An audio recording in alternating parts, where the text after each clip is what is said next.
Welcome to the Rogue Valley Water Solutions Summit. Here's a few of the best water quotes while we welcome folks into our summit this evening. Welcome, everyone.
Great. Welcome all to the Rogue Valley Water Solutions Summit. Thank you so much for being with us this evening. I'm your host. My name is Rihanna Sims. I live here in Talent in the Anderson Creek watershed. Tonight I represent Cultivate Oregon, and our purpose is to empower responsible food and farming. We're also joined here with the community website partnership team and our technical specialist, our tech maven, Stephen Williams. And so Stephen is available for tech questions if you can just message him directly. Thank you, Stephen. You're the best. So feel free to message him in chat if you have any challenges or need additional technical support. So welcome all to the third session of the Southern Oregon Pachamama Alliance Water Solutions Summit. And this evening, we're here to talk about channeling better water outcomes for agriculture. This is a juicy topic tonight, and so thank you all for joining us. Please do use the chat for questions and comments. It is helpful for you to remain muted unless it's your turn to speak so that we can all hear. But the questions in the chat, we will make time for those. And ones we don't get to this evening, we are sending them to some of our panelists. And so those questions still could be answered even if we don't have enough time this evening. So do add your questions and comments into the chat. We are recording this session so it can be available later. And we just want to give gratitude and a big thank you to the Water Solutions Summit organizing team, this powerful group of women who have brought us together tonight to learn and problem solve and really wrap our arms around the solutions that are possible for our communities here in the Rogue Valley. So with that, I'll pass the mic over to Lorraine, one of the organizers this evening. Thank you all for being here as part of the Water Solutions Summit. Lorraine, hello. Hi, thanks, Rihanna. We asked you to bring a glass of water tonight, so if you have your glass of water, you might want to hold it up now as we dedicate this Water Solutions Summit to Grandmother Agnes Baker Pilgrim, known to many of us as Grandma Aggie, who was a steadfast voice for water for many years and who taught us to thank water every time we drink it. So let's do that now.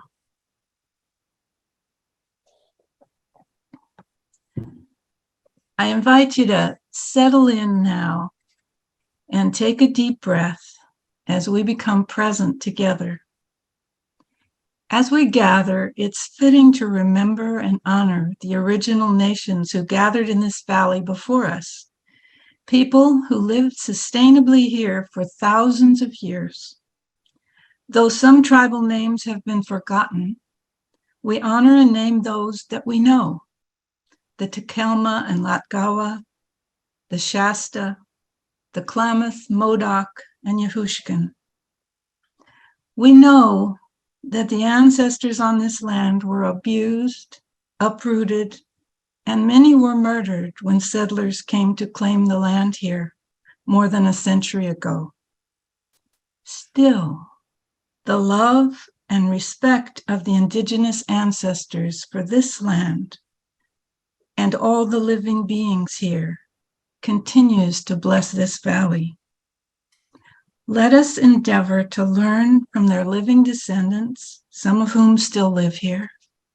Let us endeavor to dismantle systems of oppression that have dispossessed indigenous people of their land while denying their rights to self-determination.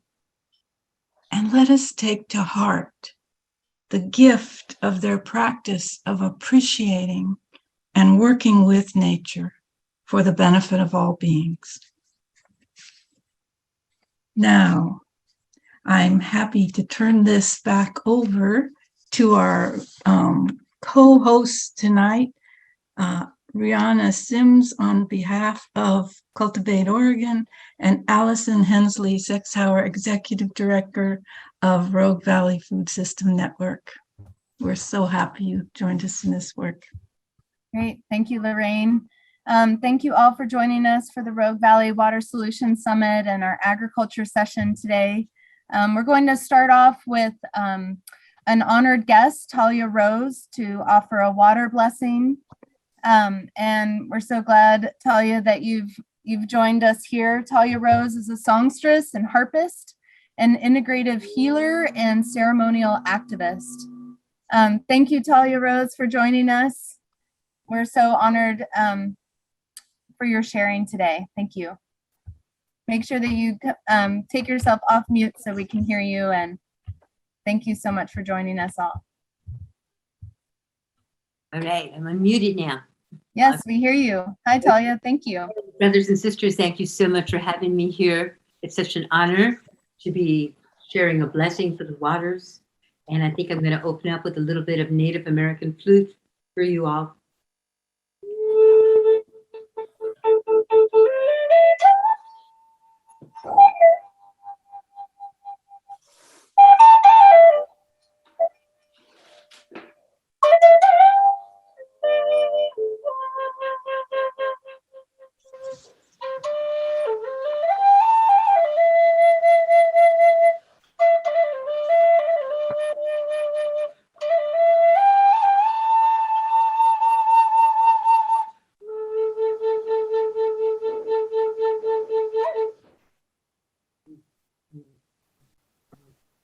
So I've been doing some pondering of this incredible prayer that we are holding for the waters,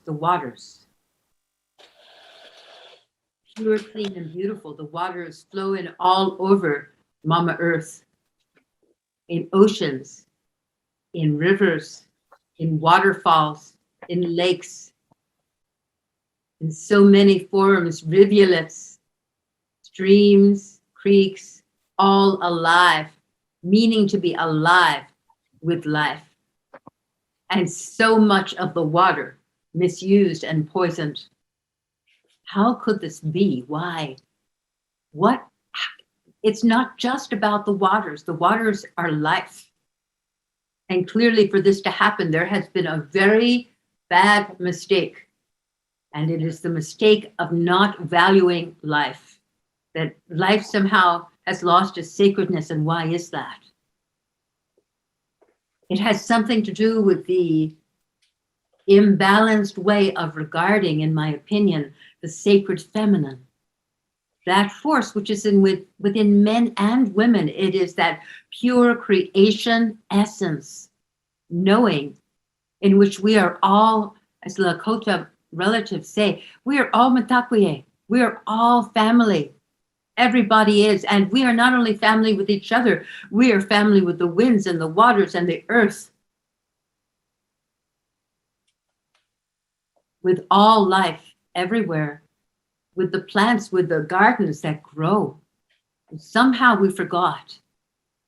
And instead of knowing that we are all living here in integrated harmony, that this is our goal, to live in total collaboration with each other, as well as with the plants, that beautiful earth, that our mother, that provides us with so much nourishment and nurturement. We have forgotten, and suddenly we find ourselves, the human race, doing this hyenas thing called power over instead of power through, instead of power with, instead of remembering that we are all together, that we are all Mitakuye, we are all family together. We are seeking the most and giving the least. So there's an old story, it's actually a Celtic story, and it's in,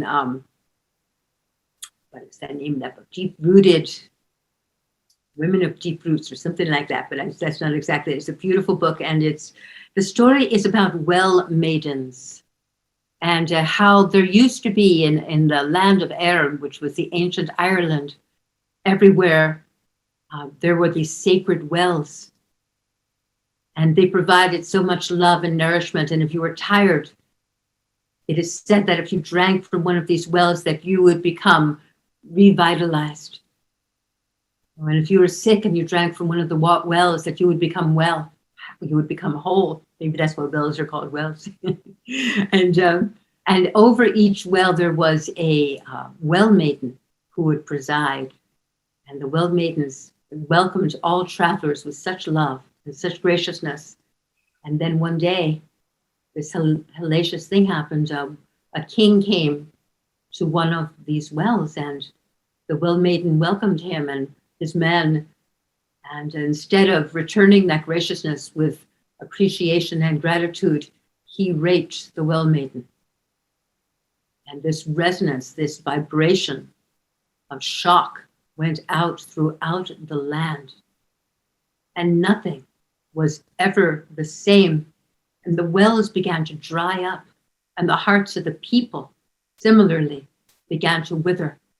And so it is now that we must remember that it is yes about water, and it is yes about agriculture, and it is yes about feeding the people, but even more and deeper, it is about remembering that power of what the Lakota folks called Shante, one heart everywhere, being blessed so that the people can live.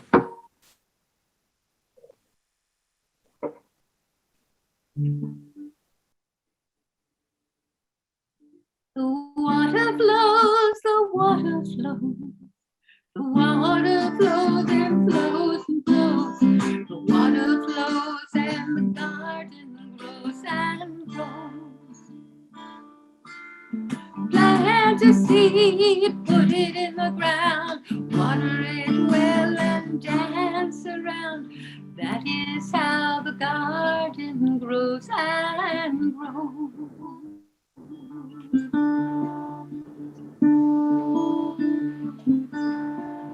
The water flows, the water flows, the water flows, and the garden grows. The waters give thanks, they flow and flow.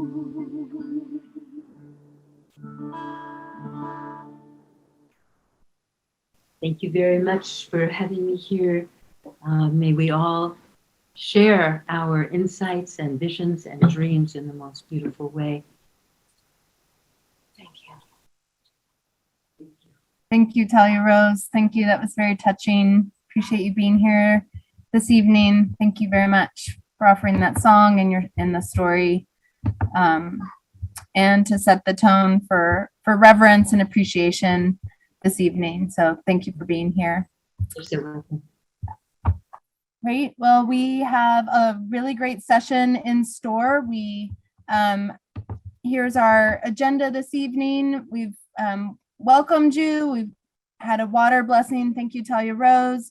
We have several special guests, a great panel lined up with question and answers. We've got time for breakout circles, which have been very fruitful in previous sessions. Then we will come back and have report back to the big circles, share those ideas and things that were brought up in the smaller circles. And then we'll have a closing with gratitude and appreciations. So a lot to look forward to. Thank you so much. Just a reminder again to please put questions into the chat. And again, the organizing team is working to get those questions answered at a later date. So even if we don't have time this evening, we will be able to circle back there. So thank you all for joining us again for session 3.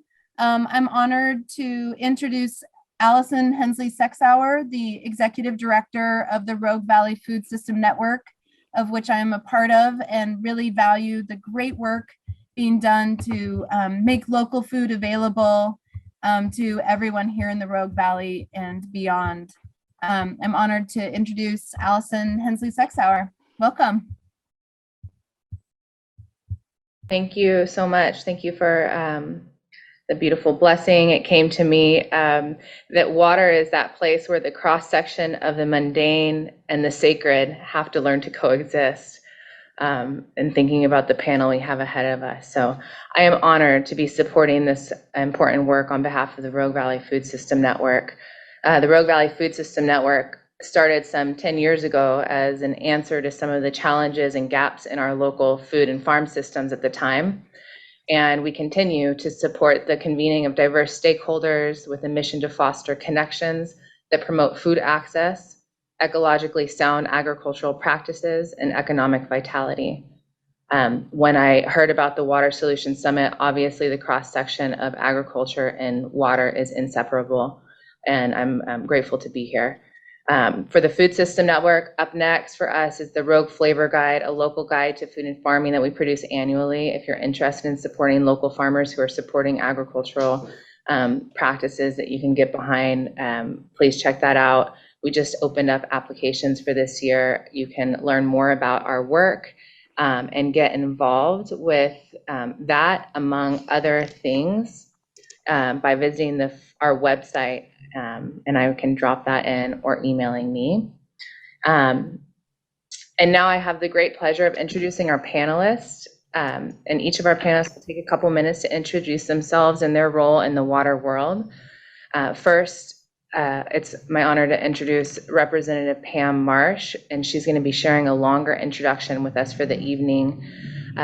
Representative Pam Marsh is the state representative for District 5, and she serves on the House Committee on Environment and Resources, as well as the House Committee on Agriculture, Land Use, and Water, as most relevant to this conversation this evening. But I know we all know that Pam has her hands in quite a few other things. So welcome, Representative Marsh. Thank you so much for being here. Oh, thank you, Allison. And thanks to all of you. Thank you for the Pachamama creators who pulled this incredible series together. It's really quite remarkable to have this kind of depth of information available to all of us. You know, I was on another Zoom, of course, this afternoon, where one of the questions as part of our introduction, the warm-up question, essentially was, what is your word of the day? And my response to that was that the word that I find that I use disproportionately way too much, not my favorite word at all, but still is the word existential. And I think when we're talking about water, existential is the word that applies right there. Our ability to clear enough water, be able to use it for drinking purposes, use it within our communities, to be able to use it for our agricultural legacy is really in question right now. And a lot of lives hang in the balance of that. As many of you probably do, I look on a regular basis at my phone at the weather forecast 10 days ahead. I did that just a little while ago. And here we are on October 12th. The ground is dry. It's still brown. The trees, nothing is greened up. And there's no water in our future over the next 10 days.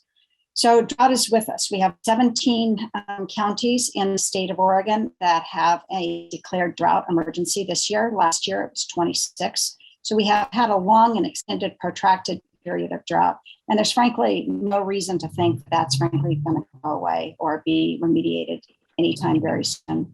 So the legislature has tried to step up. And I think that's the main information I have to share with you tonight. In 2021, last year in our long session, we allocated $538 million to go to water all kinds of water, drinking water, wastewater, agricultural water updates. And that was just to start doing the work that we know is necessary to understand what our water issues are, to be able to measure water, because we don't frankly even know how much water we have in our groundwater systems, and to be able to understand and define the capital projects that we need to make sure that we have enough water. In December of that year, about 9 months ago, we allocated $100 million just to go directly to drought relief. The money in the 2021 session was to try to get on top of our issue, to try to understand what the problems really even are. But we had a summer in which people suffered. And so in December, we allocated $100 million just to try to start providing relief to our agricultural sector. I am proud that out of that 100 million, there was one very special pot, not the biggest pot, but there was $1.5 million that was put into something called the Oregon Disaster Assistance Program for our smallest farmers. And I think that's really significant because it's evidence of what we can do together. I started meeting with farmers in the Applegate probably a year prior to that moment, and they told me about their issues with water, the costs that it had over the course of the summer, and we knew that some of the bigger programs, especially the federal programs, simply don't work for small farmers. Trying to get relief from those programs, either there's a misfit or the programs are just way too complicated for small farmers to be managed. So we've got $1.5 million. I said, put together a proposal, and they did. And we got $1.5 million to put through that fund. And all of that money, I'm glad to say, was distributed to farmers across the state who deeply appreciated the opportunity to at least get a little bit on top of the gaps that they'd experienced over the course of that year. But clearly there's much more ahead, and where we need to go next, besides more drought relief, and we did more drought relief this September, especially for the Klamath area, which has been so hard hit, is that we need to start investing in ways to help farmers look at doing things differently, to help us identify the right crops, the right farming methods, to be able to really support people in getting ahead of that. And for our irrigation systems, we need to invest in modernization. We need to help our very small users, those people who have ditches and who aren't even in an irrigation district, help them with some capacity to understand what their options might be in terms of changes or modernization to those ditch systems, because we're going to have to make the very best use of every single drop of water that we have. So tonight's going to be a great conversation for all of you, touching on many of these issues. Please stay here. And I think I am going to end by really reflecting back on that first word, that's existential, because it's unfair to characterize the situation in front of us as anything less than that. So thank you for all of your efforts. So glad to be with you tonight. Thank you, Pam. Really appreciate that opening. I did drop a couple links about the disaster fund that you referenced, and thanks so much for your work on that. Yeah, here we are at a crossroads where we come together or not.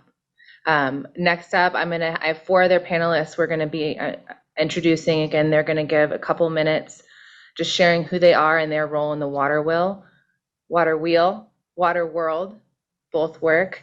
Up next, we have our Water Master duo covering Jackson and Josephine County. First, we have Scott Ceciliani. He's with the District 14 Water Master, so he serves both Josephine and Curry counties. Scott, welcome. Thank you very much for the introduction there. Yeah, my name is Scott Ceciliani. I work for the state of Oregon, the Oregon Water Resources Department. And I have the privilege of being the District 14 Water Master. As you mentioned, I operate in Josephine County as well as Curry County. I've been with the Water Resources Department for about 8.5 years now. I started my career with the department as a regional well inspector, working with the drilling community and landowners to ensure the wells are constructed accordingly, so they're not a health hazard, a health threat, or a source contamination to the resource. From there, I transitioned into a assistant water master position, where I operated all throughout the Southwest region, Jackson, Josephine, Coos, Curry, and Douglas counties, before finally landing here as the District 14 water master. It's been great so far, very eye-opening. I'm happy to work here. I enjoy the job. I enjoy the outreach that we get to do and the educational component of the job.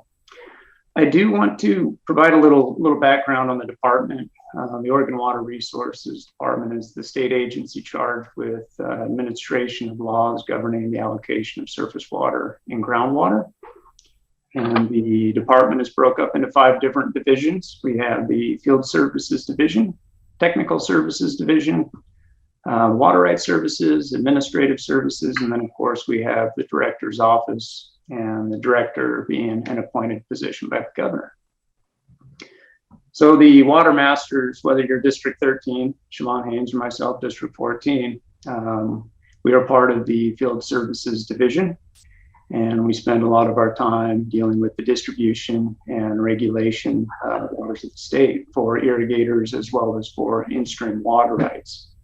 We deal with the investigation of complaints alleging unauthorized appropriations of surface water and groundwater, and that does take up a good portion of our time. Luckily, we have a handful of assistant water masters that operate over here in District 14 that help carry that load. A big part of what we do is enforcing state administrative rules and statutes, which in some cases is no easy feat. We do have a lot of other duties and responsibilities. We conduct dam safety inspections. We maintain and operate stream gauging stations, collect data from observation wells. This data is reviewed and analyzed by scientists in our department, hydrogeologists or hydrographers. Let's see. Another big part of it is collaborating in situations like this, interacting with the public. We oftentimes interact with soil and water conservation districts as well as, for example, the Applegate Partnership and Watershed Council is another group that we work with quite often on efficiency projects. Ultimately, I want to thank you. This is a great opportunity. I'm happy to be here, happy to represent District 14 and the Oregon Water Resources Department. I don't know if I quite made 2 minutes there, but I would love to yield the rest of my time. Thank you, Scott. We appreciate that. We know you all have been very busy, and it's a very important piece of the puzzle here as we move into the evening. Siobhan Haynes joins us. He's the District 13 Water Master, which serves Jackson County. Siobhan, would you like to say hi? Yeah, hello, everybody. I just want to let you folks know I'm very glad to be here and be part of this discussion. I've worked for the Water Resource Department since 2007, and I've been doing this kind of work ever since 2004, which is the year my daughter was born. So I get to remind myself I get to retire when she turns 30.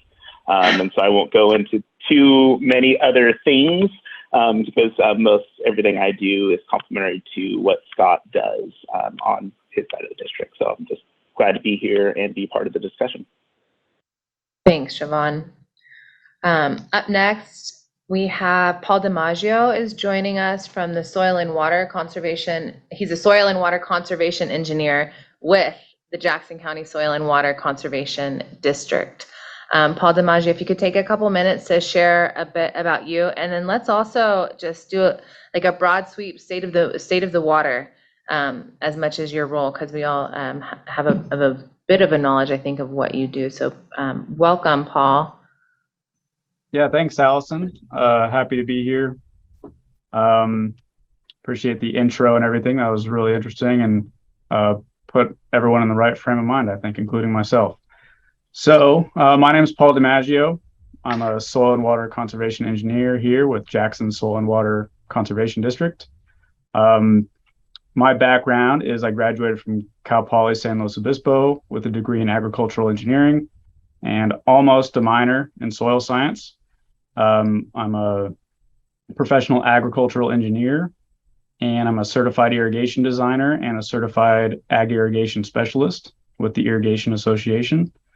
I'm a member of the American Society of Agricultural and Biological Engineers, and I've been working in this current position for about 10 years now, just hit my 10-year anniversary.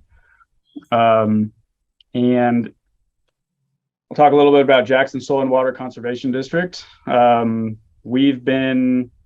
a non-regulatory special district in the county, so our boundaries are Jackson County. We get 5 cents for every $1,000 of assessed property value, and we use that funds to conserve, protect, and enhance natural resources for the economic, environmental, and quality of life benefits to all residents of Jackson County. Thanks, Allison. So my role here is mainly around agricultural irrigation. And I do a lot of free site visits with anyone in Jackson County calling to ask about irrigation and water use.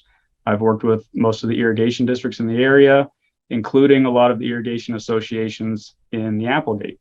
And I'm currently working with some of those folks now on some projects. So glad to hear that there's some other interest in there as well. And I think my time is up. But Thanks, Paul. We'll be continuing the conversation, certainly. Next up, we have Christopher Hall. He's the founding member of a newer organization that's doing statewide work called Water League. Christopher, welcome. Thank you so much for hosting this event, and thank you all for coming to this evening's discussion. The water that we have in our region, as we all know, is really, it's our life. And I think some of the comments that were made and the prayers that were made by the Native American members of our community at the beginning of these sessions have really helped set the context for what I think is what is in my heart and is in what I'm doing with Water League. We have a lovely board of directors. Allison mentioned we are a recent startup. Our mission is to engage the public in the stewardship of water. In the state of Oregon, the water belongs to the public. We've noticed that the public has sometimes had the least say in how the water is used. And historically, when water scarcity wasn't really such a big deal, I mean, it's always been a problem in the West, but it's become an increasing problem in the last several years, and we think that the new normal is essentially going to be a water scarce region, that the public start to have a say in how the water is used. We know that about 80% of all water use in all of the West, and frankly, actually all over the world, is usually is by agriculture.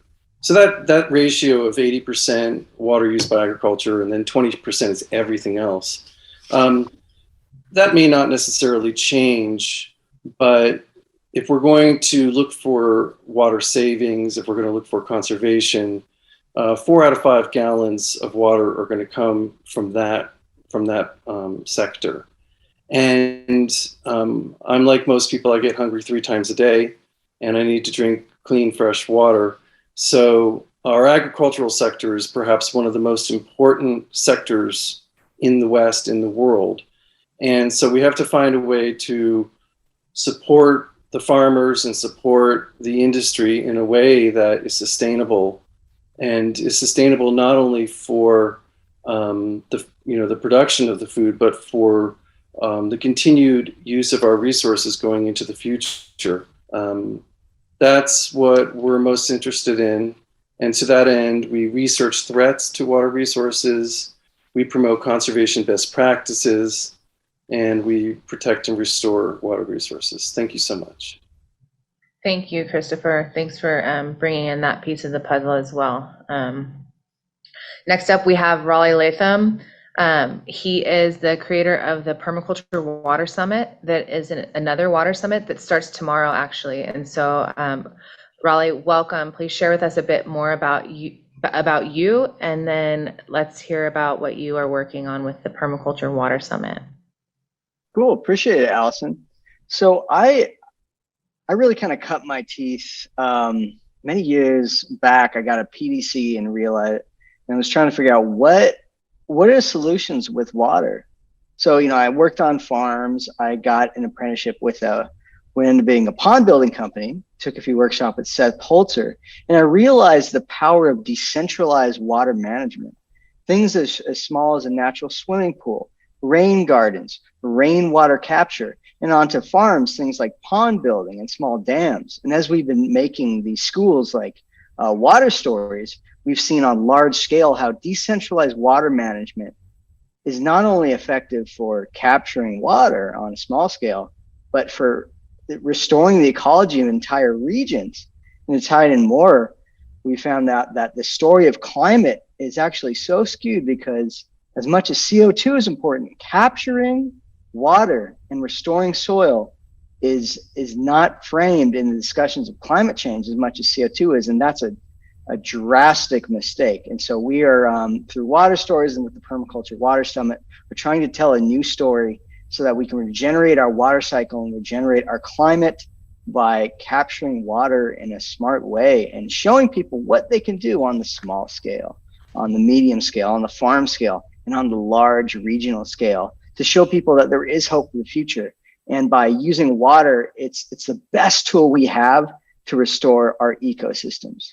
Because like the beaver, sorry, behind me, that little dam that built has more of an impact than hundreds of grad school students sometimes. And it's wonderful to see that these little animals do so much. So thank you for your time. And I'll post a link for the Permaculture Water Summit, which is a free event, and I hope everybody can show up there. Thank you so much, Raleigh. I'm just really in deep appreciation of the happenstance of how the introductions happen, right? We have water issues that are very based in systems, and the systems that have been in place since the 1850s here in Southern Oregon. And then we have coming out to the bigger picture of like water systems storing, sinking, slowing water, what we can do on a personal level. So I just really appreciate all of our panelists, and I'm excited to get into our questions. I did want to recognize that we're going to touch base on a lot of different topics tonight and probably not get very deep into any of them. The breakout circles are going to be really where a lot of the work happens. And this is the beginning of a conversation that will be continuing throughout the region. So thanks for recognizing that. And please keep dropping questions in the chat. They're very important to have a context of what are people thinking about, where are you coming from, what isn't of concern to you, especially as we move forward with the water conversation as a whole. So we're going to get through whatever questions we can get through tonight. We've narrowed down quite a few of them that came from our planning team and others. And I'm going to start with just kind of a basic infrastructural question. And I am going to drop the question in the chat, and I'm going to perk the ears of Representative Pam Marsh and then Scott Siciliani and Siobhan, if you could share with us about where most of the water for agricultural use comes from in the Rogue Valley, and what are some of the key issues at stake that are on your radar? I may thank you for that, and I may draw upon some of my experts in the room for that question too. But I did, in knowing, I got a little bit of a hint this question was coming, so I looked up a little bit of data, which I'll share with you. We basically have 3 significant irrigation districts in the Rogue Valley. We have the Talent Irrigation District, Medford Irrigation, and Rogue River Valley Irrigation District. The irrigation system, and I'm just going to read this descriptor to you, is an arrangement of mostly open canals that flow through 6 reservoirs: 4 Mile Lake, Fish Lake, Howard Prairie, Hyatt Reservoir, Agate Reservoir, and Immigrant Lake. And they intersect with Bear Creek and the Little Butte Creek and their tributaries at various points. So the water that we are using here comes from the adjacent watersheds, the Little Butte watershed and the Bear Creek watershed. And I'll call on Siobhan to add anything or correct me if I misstated anything? No, that was really brief and well put, Pam. Yeah, the majority of the water that supplies irrigation use within the Bear Creek Valley and the Little Butte system does come from those reservoirs that Pam had mentioned, and is maintained by those irrigation districts. We also have a few other irrigation districts, such as Eagle Point Irrigation District, that gets water from the Big Butte drainage system, and they supply water to a lot of the Eagle Point area. There's also the Gold Hill Irrigation District that delivers water, and they divert it from the Rogue River for many of the patrons and some in Central Point and the Gold Hill and the Foots Creek Rogue River kind of area. Also, there's the Grants Pass Irrigation District. They supply a bunch of water within some portions of the community of Rogue River, as well as Grants Pass and some of those other areas out there. There's also two other large reservoirs on which we call the Rogue Basin Project. That's operated by the Army Corps of Engineers. So that's Lost Creek Reservoir on the Rogue River, as well as Applegate Reservoir on the Applegate. And both of those structures, their primary purpose is retaining water to prevent flood damage, as well as storing water for fisheries enhancement, so they can store water in the winter months and then be able to release additional water in the spring and summer to help those fish populations along those systems. And also to store water for irrigation purposes. And so there still is a decent amount of water that's stored in both of those projects for distribution and irrigation purposes down in the lower system. So I think you're getting an idea of who the actual expert in the room on this subject is. But the rest of the question, besides providing the geographic descriptor of where our water comes from, was really what are the issues? And the issues are pretty straightforward. It's a lack of snowpack and a lack of rain, because all of those reservoirs are fed by melting snow. Probably the hardest hit section of our irrigation system right now is the areas that are fed by Talent Irrigation District, the Cascades, which feed the area to the east of us, the reservoirs of Hyatt and Howard Prairie. Those are fed by snow. And if you don't get snow, those reservoirs don't get filled, and they come down and don't fill Immigrant Lake. And that's why Talent has, in particular, had a really truncated irrigation system irrigation season over the last couple of years. But so in dealing with all of that, then are the challenges around modernizing the irrigation districts, both the informal ditches that supply people, the smaller irrigation districts, and the big districts, the big three that are really capable of doing some significant modernization that would help conserve water, that would extend irrigation systems, and that are extraordinarily expensive. And a big problem facing us is that we've not gotten on this nearly as soon as we should have. Thanks. Scott, is there anything, or Siobhan, is there anything that you'd like to share or address? I think, are there any other key issues at stake? I mean, we have lack of snow melt, obviously, our reservoirs at partial fill. What other key issues? Is there anything missing? And if there, any of the other panelists have something that they feel like they really needs to be added, send me drop a note in the chat.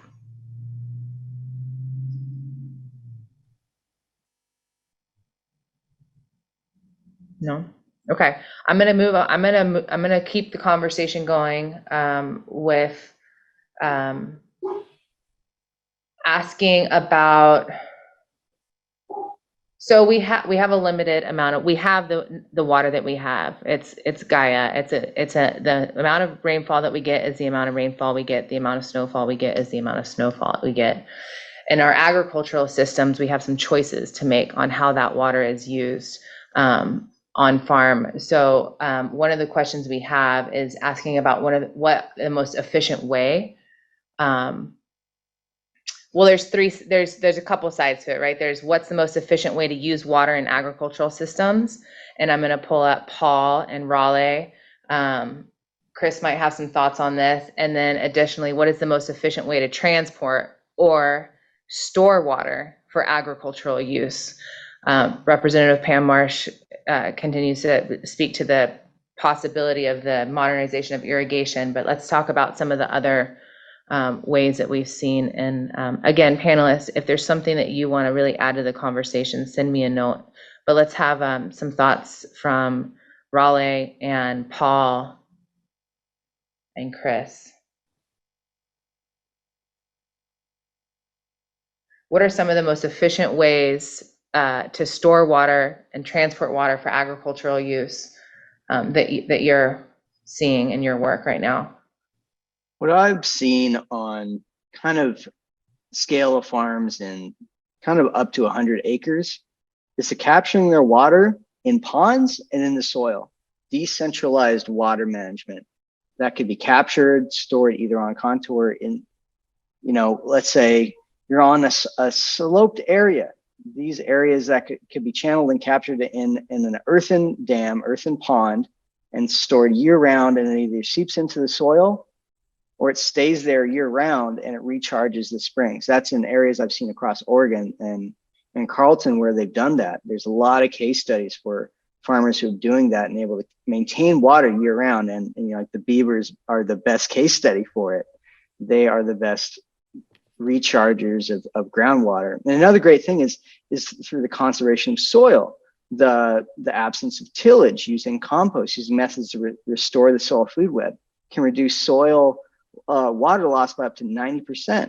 And that's such a huge factor. It's like we're just drying our soils up by the amount of tillage we use. And it's just a crime. It's all turning to dust. It's turning to the Dust Bowl because we're not protecting the soil.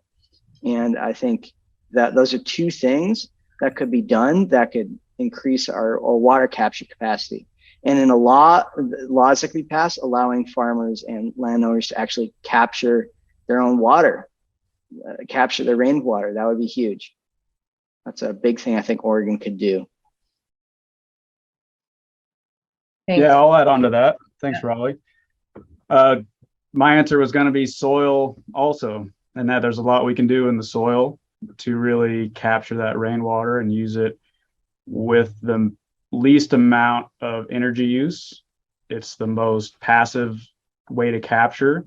And if we can, our agency works a lot with folks with livestock, and we do a lot with pasture management classes and pasture management education, rotational grazing practices to improve soil health. For that reason, there's been a lot of studies in Oregon and in other parts of the United States and around the world that have shown that improved grazing management with animals and livestock in a holistic system really increases the soil water holding capacity, results in higher base flows throughout the entire season in stream reaches. You could have upstream of a large ranch, it could be dry in the stream, and you have a large ranch that has good grazing management, good soil health practices, and their reach of the stream will have water in it because their soil is able to store and beneficially release that water throughout the season. So that's our main goal here, but also from a modernization standpoint and with the capital improvements of irrigation systems for everyone's landscaping around their house. That's typical. All the pipelines and ditches we see, pumps, storage reservoirs. There's a lot of work going into modernizing those systems to improve the efficiency, meaning if the water is supposed to be used for irrigation, we want to make sure that as much water gets from point A to point B without it being lost to evaporation or seepage to grow other non-beneficial crops like invasive weeds, for example, or pooling on roadside ditches and evaporating and causing issues. So the most efficient way we've seen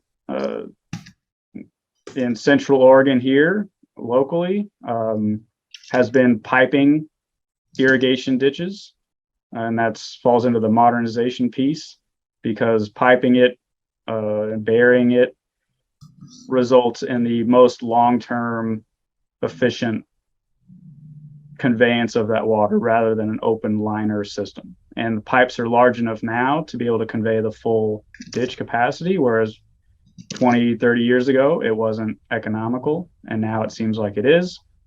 And that's the way folks are going. There's a lot of successes that can be built on that we can look to as examples in Central Oregon specifically, and other areas around the West.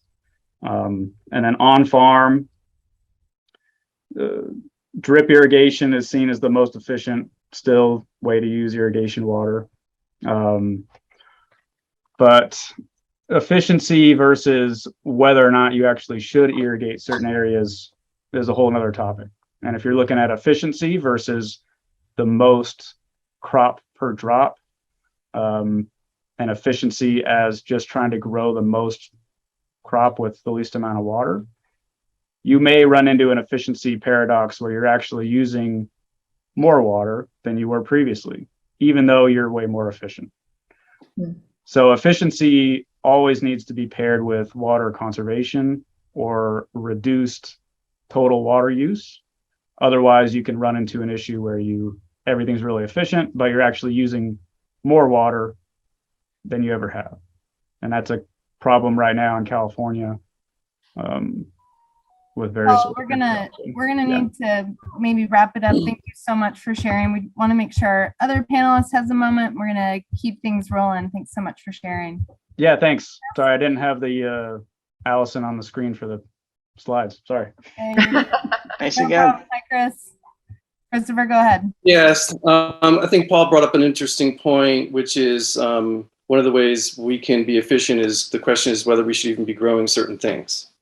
And, for over 150 years, there's been the sacrosanct, idea that you can't even bring that question up.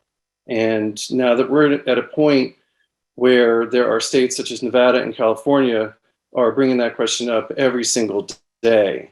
And the question remains, I asked myself this question, if I really practice a lot, and I tried to practice on jumping out of a 12-story building without a parachute or anything like that, how long would it take, how much would I practice before I got really good at that? And there's some things that we just can't actually ever get good at doing. And there may be a time, as we're seeing in Nevada, we're seeing in California, and we'll soon be seeing more of in Oregon, especially in Eastern Oregon, is this idea that we can find more efficient ways to irrigate crops that we may actually need to ask the question about whether or not it's really wise to be growing those crops. Agricultural water, as I mentioned earlier, is by far and large the most extensive water use that humans ever have used.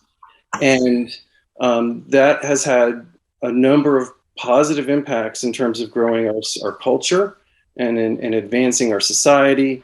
It's almost always tied to economic considerations, which exclude ecological considerations.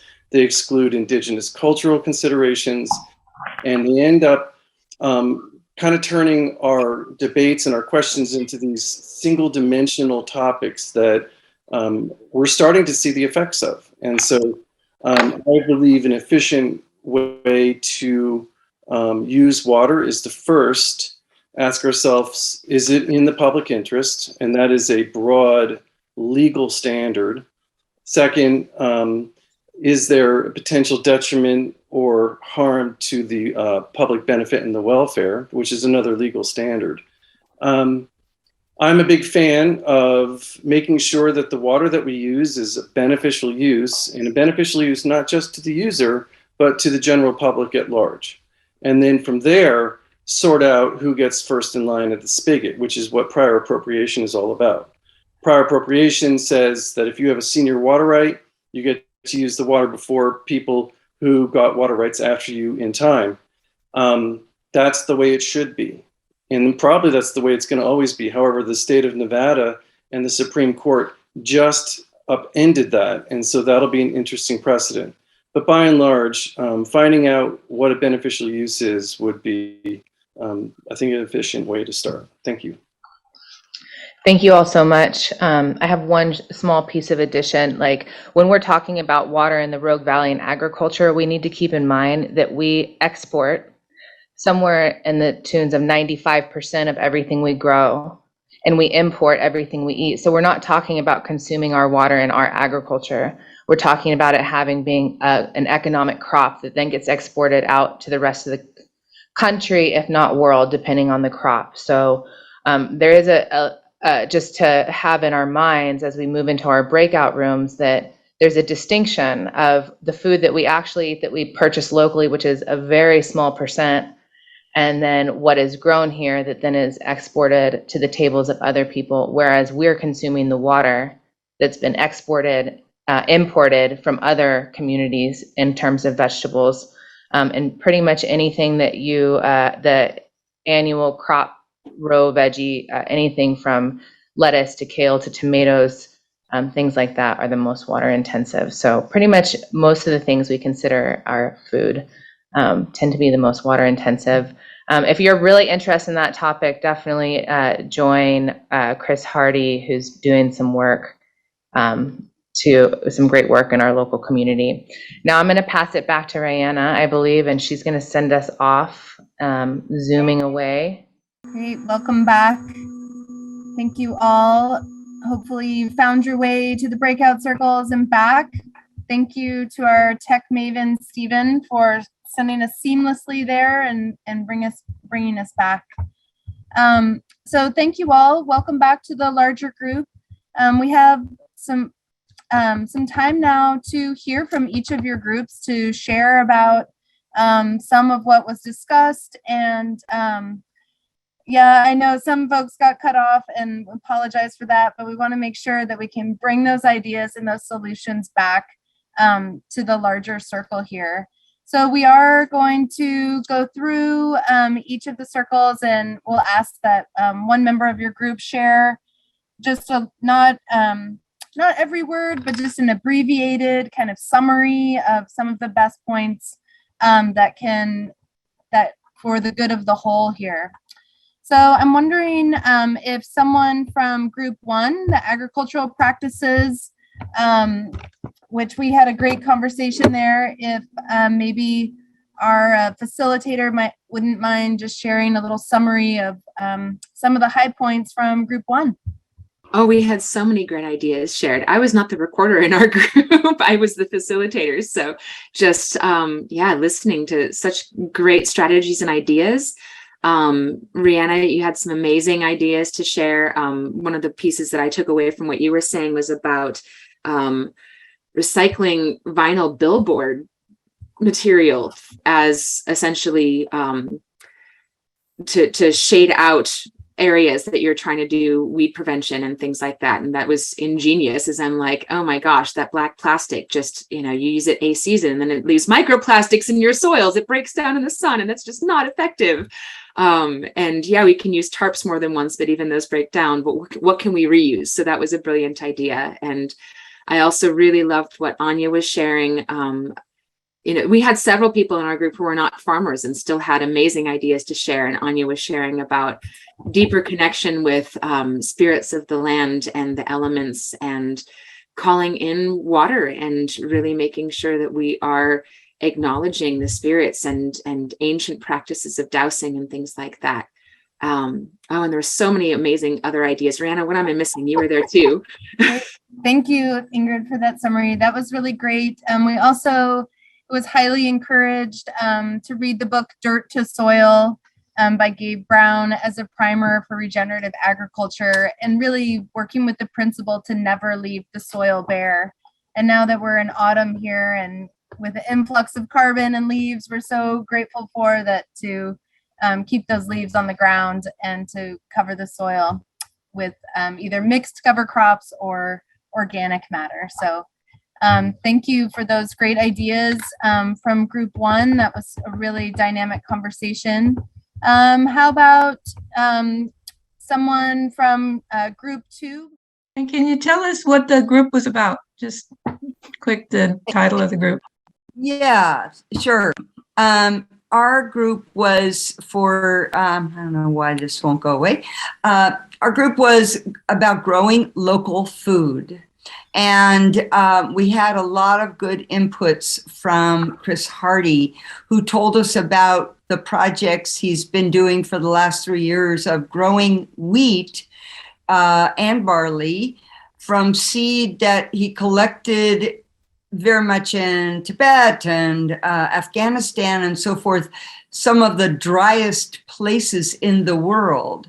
And over the last 3 years, a number of local farms, more and more, have been agreeing to grow that wheat or barley with zero water irrigation, zero. So, and they've been able to amass quite a bit of seed in order to expand the project and find more areas that, you know, again, that question of what should we be growing on our land if it's too dry to support a lot of the crops that we've been growing here locally. So that was very exciting. And there were a number of other good ideas about local food growth, including let's ask our grocery stores, are you bringing local food in? Where is it here that I can buy it? Who is the produce manager? I'd like to talk with them. And then there was also an idea of creating a network of produce buyers from different stores. Those all sound very important. Thank you. Great, Lauren. Thank you. And thank you to Group 2 for sharing about that. I think that great point about, you know, as consumers requesting, demanding local food. You know, why is it that Ray's here in Talent sells beets from Chile, where it's unacceptable? So when we demand it, then they'll bring it. Great, thank you. We've got next is group number 3, water rights, about creative ideas to help us with the limitations of existing water rights in the statutes. Anyone like to share from group 3? It's Paul Sheldon here. I was the scribe, and I'll just skim down here. Gordon Lyford contributed a wonderful context-setting statement about doctrines of prior appropriation, first in, first in line, priority dates, current regulations calling for beneficial use. Bella Witherspoon offered a topic about the rights of nature and the importance of in-stream flow, and that water that is not being used doesn't necessarily have rights, but maybe should. Gordon suggested broadening the answer to water rights, which are so broad, involving science, law, history, economics. He's worked on water rights for 40 years in multiple states. And Oregon does have some in-stream water rights possibilities. For quite a while, we've been able to transfer between groundwater and surface water, which is a great opportunity. But lots of times people don't understand the scale. There are billions of acre feet involved here, and Siobhan and Scott have a huge job, not just with space, but the amount of water to try to regulate. Kate Jackson added to what Gordon said with the existing legal structure, which would be difficult to change, but said that her experience in California as a supporter of the Mono Lake Committee since 1984 has given some interesting perspective with the Department of Water and Power of Los Angeles owning water rights that have been now superseded by climate change, which has caused a reevaluation of the water rights. Helga Motley pointed out that she spent a lot of time talking about dams, and so many uses of water are overused to construct places like LA and San Francisco, and people bought huge amounts of water and water rights based on no local water while draining remote sources, and we don't want to have that copied here. Siobhan also came back around to Bella's question about the rights of nature, that people can now apply for in-stream water rights, and there are 3 agencies, DEQ, ODF&W, and Oregon State Parks, that have the capacity to do that. But even when they do, there'll be junior rights. So he pointed out that There have been some examples that have not gone well, and there are other ways to do it. Diane Ware was creating context by listening and learning, and Kay Allen suggested that the relationship to water is so sliced and diced and parcelized that it's a business relationship. It's not sacred. We treat it like we're making plastic, but we have no personal relationship with the water. And we may be shown that we, in doing that, have no place in water. Water may bubble up and tell us that we don't get to relate anymore. And Kate said, yes, that Kay Allen is not alone in that spirit, and that many people aren't able to grasp the overarching importance of the rights of nature. Eric gave an example of a midterm question that would be on a midterm exam, since he used to be Siobhan's professor. He said, you've been managing water rights for several years. If you were given an opportunity to make a change, what kind of change would you make? And is it feasible? Siobhan responded, with water rights processes, applications for transfers or accommodation efforts should be free to entice more people to pursue those types of projects. And we talked a little bit about what kinds of changes would be feasible, and then we ran out of time. And I'd like to give a shout out before I turn the attention back over to, I'd like to just shout out to the Bellevue Grange, which has 14 out of 60 people on this call are members of the Bellevue Grange. So right on, Grange. Thanks for carrying the torch. Good one. Thank you, Paul. That was very thorough. Thanks. And love that question posed by previous teacher there to a grown student. Thank you for answering that. And that's very dynamic to hear about. Thank you, group 3. Okay, we've got group 4 next, which are home scale solutions. Yes, Belle, hello. Feel free to unmute. Feel free to unmute yourself, and we'll be okay. excited. I am muted. Hi, Belle. Can you hear me now? Hear me now? Yes. Okay. Yes, and we hear Great. you. Well, you know, a dynamic six of us came together looking at home scale solutions, and I think for those of us that had availed ourselves to the TED Talk that was sent out with this as suggested pre-session viewing, we were very inspired by it, and suggest that all of you make sure you watch it too if you didn't. Anyway, because the whole idea of basically Raleigh, who was our facilitator and lived in California, just recently moved up to Oregon in Corvallis, and was just, you know, dumbfounded to see with the rains, the seasonal floods, how billions of gallons of water flowed through Corvallis without being captured. And pretty much this TED Talk speaks about that and the solutions that were brought from a very poor Zimbabwe to Tucson, Arizona, by you know, what I wrote down is the willingness to be at risk, the willingness to sequester water in your own backyard. Many mention, you know, watering things, you know, using it at least twice. But this whole idea that this gray water business has got to shift. But before it shifts and the city of Ashland or wherever you live says, oh, yes, you know, gray water is this, you just need to put your own system together and be willing to stand up for it when the time comes. You get that a bit in the TED Talk. It's like, you know, take a risk and in the name of really having it work in your backyard. So we also talked about, you know, like one of the people has a seasonal creek that goes into a pond, and how that makes a huge difference. And Julie brought up the food forest. I think that, you know, recycling gray water, and somebody said recycling gray water and equity in water dispersal when it comes to home use. And, you know, again, the use of swales, I mean, it kind of takes us back to Dan Wapapo session number 1, really saying, you know, it's like feeding the land with water. And that is a concept I personally know nothing about. So education and empowerment, becomes an important part of how we can capture the rainfall off our roofs, and what can we do with it? How do we share that knowledge amidst us in order to, I said, kind of empower our backyards, or in a couple of cases, nice pieces of acreage, but still on a home scale.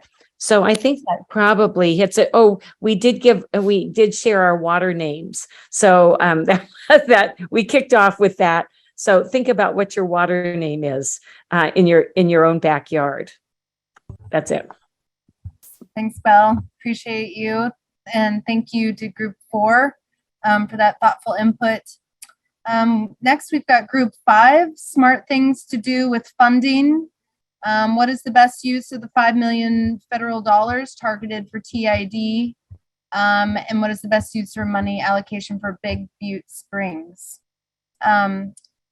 Anyone from Group 5?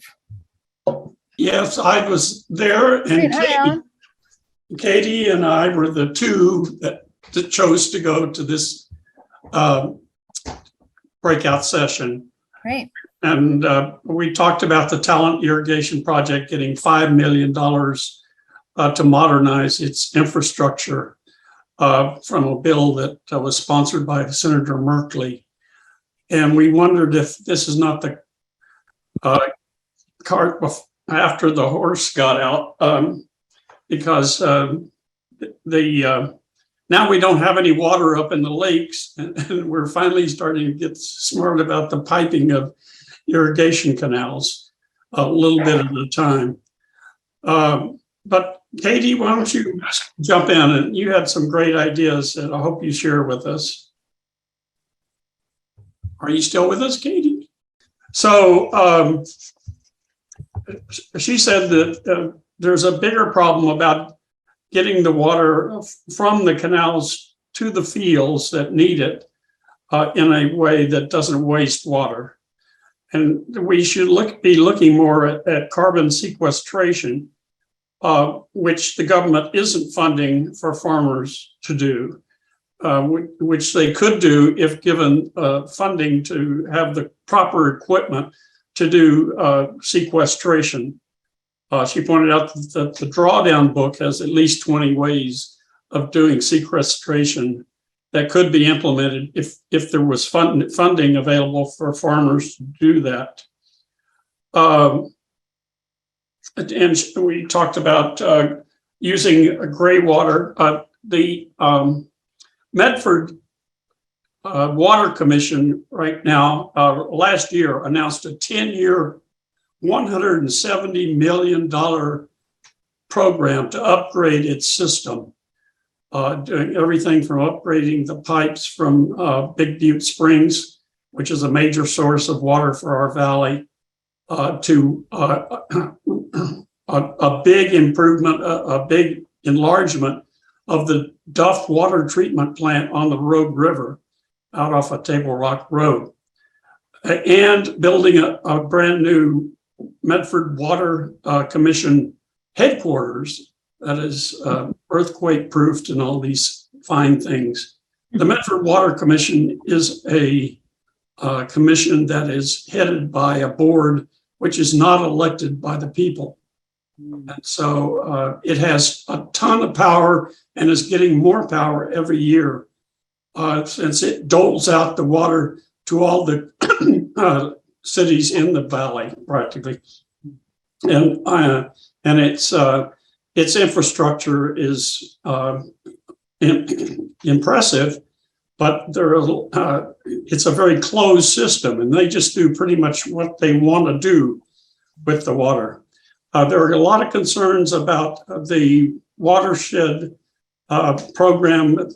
ODF, Oregon Department of Forestry, has given a $100,000 grant to, amazingly enough, to the Rogue River Siskiyou National Forest, which is a state agency giving money to a federal agency to do logging or tree removal in the Big Butte Springs watershed.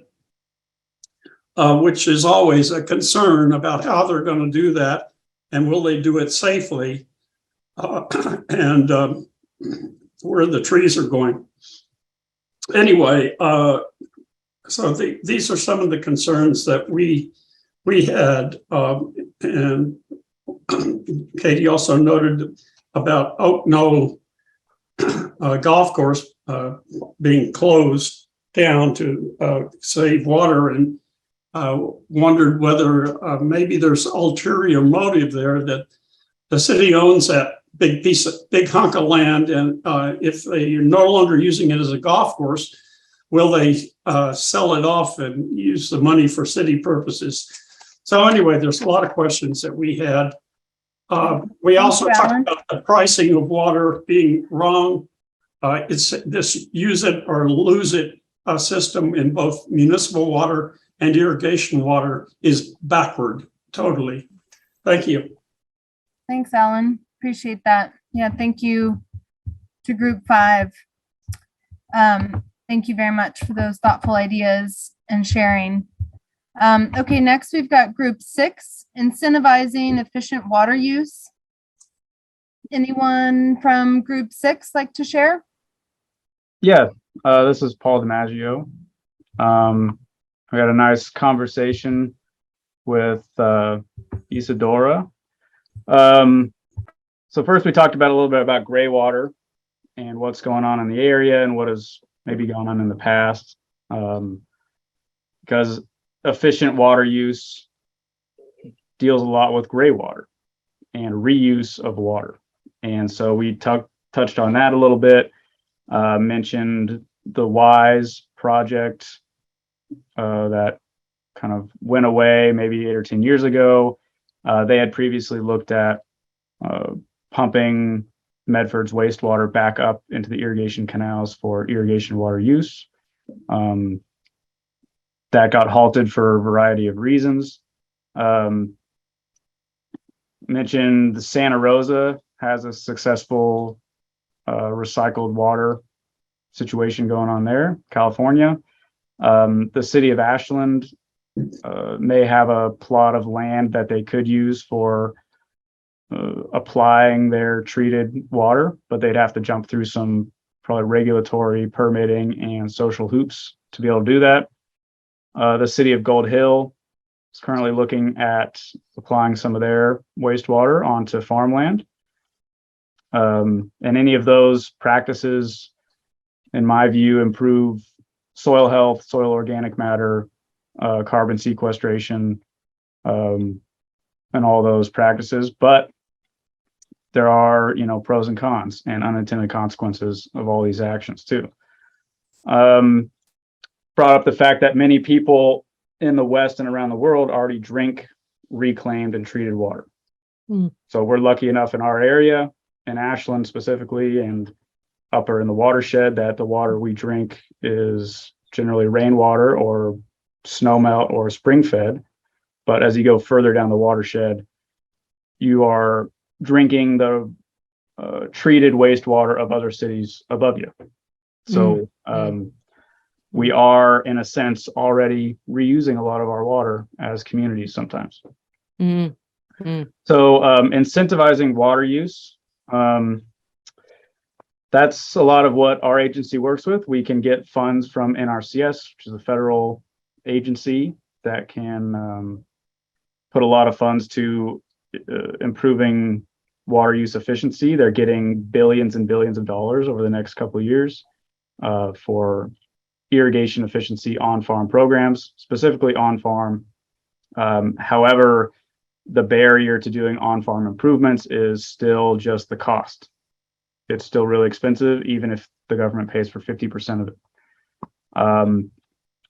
Incentives for irrigation conveyance, like a shared community water system or irrigation association or an irrigation district, typically come from the Bureau of Reclamation's Water Smart grant or the Allocation of Conserved Water program, which is through Oregon Department of Water Resources. Currently, the modernization that's happening was piloted by Three Sisters Irrigation District up in Central Oregon. Deschutes River Conservancy is working a lot on irrigation water modernization for irrigation districts. And then the group called Farmers Conservation Alliance is working with TID, MID, and RRVID down here to improve irrigation efficiency. And because of their work, that's why the senator was able to appropriate that $5 million to TID and also to RRVID and MID for their other projects. I'll add that to the notes here. I also mentioned that irrigation water pricing and management has to change on the irrigation district level, and the irrigation districts are comprised of board members. And the board members have to be water users within the irrigation district boundary. And those are just regular farmers and ranchers that are on the board. Anyone can apply if they're a water user in that irrigation district. And currently the water pricing is per acre, and it's not per volume of water for the irrigation districts. So there's not a huge incentive for reducing your water use or using it efficiently. So basically, if water is really expensive, people are going to use it really efficiently. But as it sits now, a lot of our water is still relatively available and relatively inexpensive compared to other areas that only get 4 to 8 inches of rainfall a year. We still get, well, this last year, I think we got 13 inches of rain in the Medford area, but Eagle Point area gets a lot more rain, and they were totally fine this year. Thank you so much. That was, thanks for that thoughtful input and that framing and those tangible opportunities there. Appreciate that. Okay, we've got group 7, Farmers and Wetland Advocates Unite. And the farmers and the fish heads find a way forward together. Cynthia. I scribed for that group, and Dorian, who moved here from Louisiana, mentioned right off the bat that she was concerned about what will happen when the valley's water runs out. And Chris believes most people really don't want to go there. And but maybe a more important question is, what will we do when the water quality deteriorates? Because that's what's going to happen first. Nancy is concerned that water rights do not encourage water conservation. We talked about that a little bit. Chris confirmed rights of nature is important to, the rights of nature issues came up, and Chris confirmed rights of nature is important to frame future approaches to water issues. Gary mentioned that policies and decisions that include some of the principles already mentioned by the panelists could be greatly beneficial to conserving our water. He was concerned that we didn't really have time to go deep into this discussion. And Dorothy resonated with a comment that Chris made about not othering in relation to the farmers and wetlands forming an alliance. And she felt that, believes that farmers and wetlands advocates both need not to other each other, and that perhaps the wetlands advocates could reach out to farmers because she believes they actually all want the same outcome. And Dorian provided examples of alliances and collaboration, the Harney County Restoration Collaborative, and we have a link to that. And I think she shared it in the chat. She also mentioned that Atlantic Magazine had an article, "The West Can Win the Water Wars Now." And we have a link for that as well in the chat. So that was our group. Very nice. Great. Thank you all. That was so, we just went through a lot of content and a lot of discussions in a short amount of time. Thank you all for sharing so generously and for providing those solutions and taking great notes in the document there. I do just want to remind you that there is the Permaculture Water Summit starting tomorrow. Raleigh, I was hoping that you could maybe put the link in the chat. But so many great conversations here in our breakout circles. Thank you all for participating. I'm going to pass the mic now to Lorraine for a few announcements. Okay, I'll just report because we missed it. The last group was impacts of illegal cannabis. We were fortunate to have Pam Marsh in the room, and she told us about a law that passed in 21 that started to penalize people who haul water to illegal grows. And they're seeking to expand that law. And the goal is to get marijuana growers to illegal growers to leave rather than put them in jail. Now, I wanted to move on with what's happening next. Southern Oregon Pachamama Alliance wants to invite you to an online auction. And this is a very unique, eclectic, adventurous, artful, silent auction that's going to start at our next session.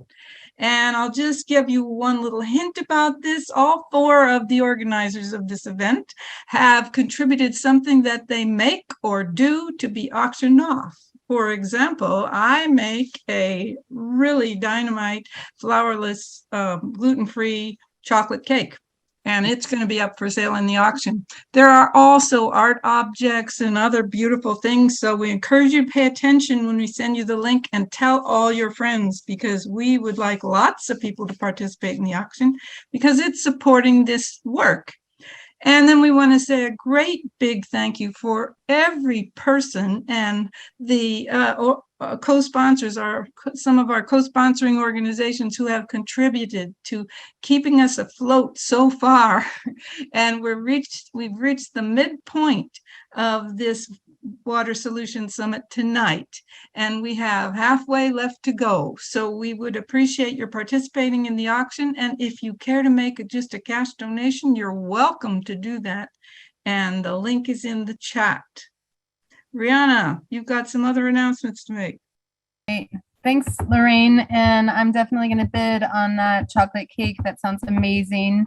And thank you everyone for giving generously. There are expenses that have been incurred through this event, and so we do ask that each person give generously, and when we all share, we all have enough. So thank you to those who have already donated, and we'd ask that you click that link and make a donation reflecting the value that you place on the Water Summit tonight. So thank you for that generosity.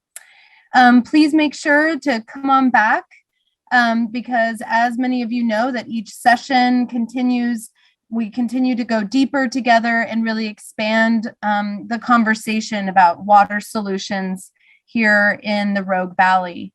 So the next session is October 26th from 6 to 8 p.m. And we'll be talking about wetlands and waterways and these impacts on the economy and quality of life in the Rogue Valley. We'll put that, so please make sure that we're on your calendar for the veins of the valley, wetlands and waterways, and in the chat there, we've got that date. Okay, after the 26th, then on the 9th, we've got, which is 2 weeks after that, the catch basin. We're going to work on a flood of issues and possibilities. So that'll be very interesting. And we're happy to announce tonight that for November 12th, our only in-person session, where do we go from here? We finally have a place. Put up the slide, please. There we go. Save the date. Our final session in person is going to be 9 to 1 on Saturday, November 12th at the RCC building in Medford, and we'll send out more details about that later. And we really appreciate your feedback. We print it out, we read it, we think about it, and we try and see how we can make things better. So you'll be getting that link tonight, and it's in the chat right now. Now, Rihanna, I'm just going to go ahead and close for this evening.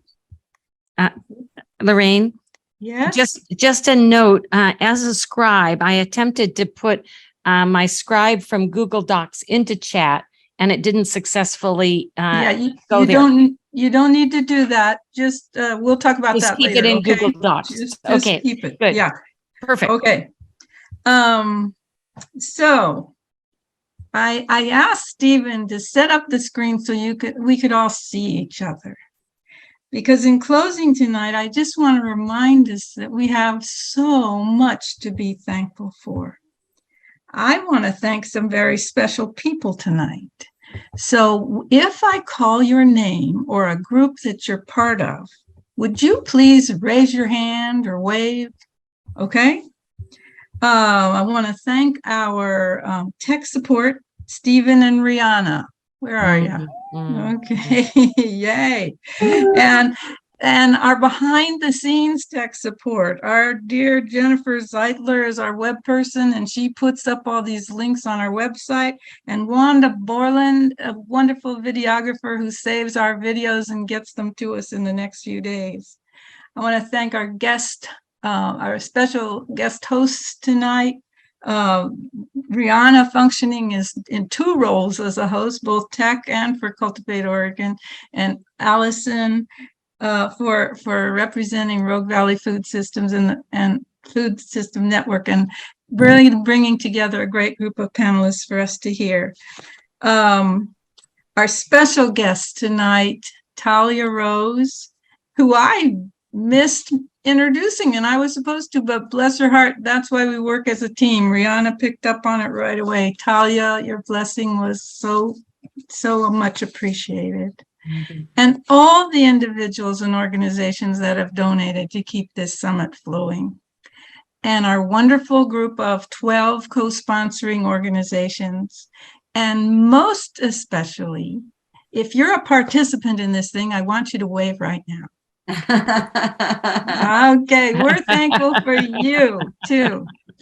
So we're going to put up the Jamboard now to close tonight, and we invite you to put a little sticky on the Jamboard tonight. If you remember, on the left side of the Jamboard screen, you just click on the icon that looks like a little sticky note, and you can put up a sticky note. And the question tonight is, share your gratitude. And the Jamboard link is in your chat right now. If you click on it, you'll open the Jamboard, and let's start putting those sticky notes on. And thank you so much, everybody, for being here. And we look forward to seeing you next time.